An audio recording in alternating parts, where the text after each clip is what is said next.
You're listening to Neuro Frontiers on ReachMD. On this episode, we'll hear from Dr. Nancy Chiaravalloti, who's the director of the Center for Neuropsychology and Neuroscience Research and the Center for Traumatic Brain Injury Research at Kessler Foundation.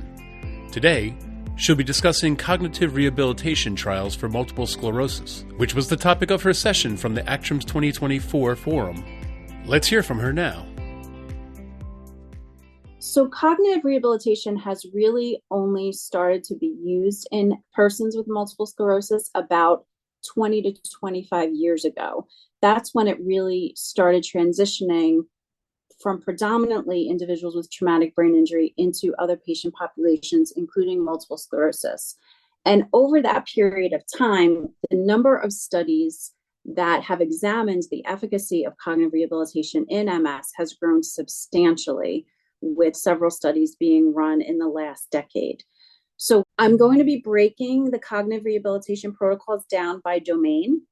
So there are protocols that address attention, working memory, and processing speed. I'll be talking about those in one section of the presentation. And then there are other protocols that address learning and memory, and I'll be talking about those in a separate section. Within each of those sessions, I'm going to focus on the class 1 evidence.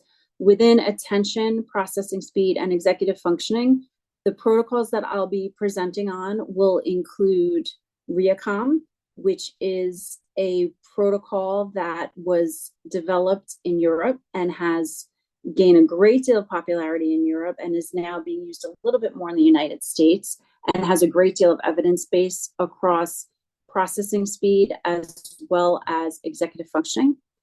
I will also be talking about attention process training and the evidence base that has been built in MS supporting attention processing training for treating attention deficits in multiple sclerosis. And then I'll also be talking in that domain about brain HQ and speed of processing training, which is currently being used in multiple sclerosis. And the evidence has also been building supporting the efficacy of brain HQ and speed of processing training to treat processing speed deficits in individuals with MS.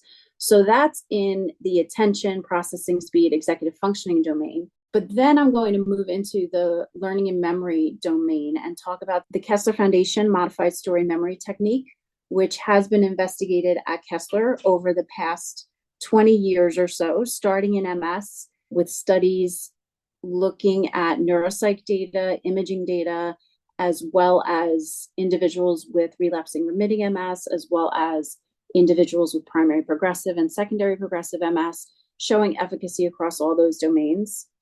I'll be talking a little bit about several unmet needs. First, it's important that we identify more effective treatment protocols for addressing these problems in persons with MS. And the reason for that is one treatment protocol doesn't apply to all cognitively taxing situations that people might have trouble with.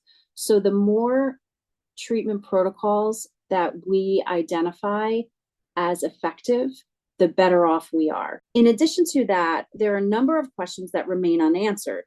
So one question is, what's the dosage? How many treatment sessions does someone need in order to show the best effect? Another question is, at what point in the disease process should we be providing this treatment? So as an example, the aging literature is showing that people who are still healthy are showing some substantial benefits from cognitive enhancing techniques that stave off cognitive decline and delay that dementia process.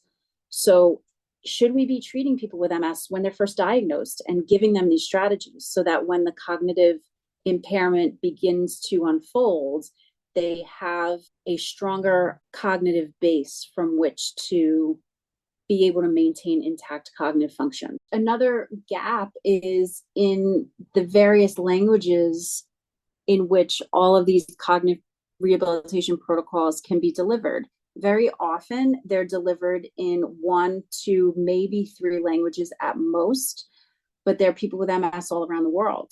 So we really need to enable translation and cultural adaptation of these research protocols. So those are all really important gaps that remain that research should be addressing. That was Dr. Nancy Chiaravalloti discussing cognitive rehabilitation in MS. To access this episode and others in our series, visit Neurofrontiers on ReachMD.com, where you can be part of the knowledge. Thanks for listening.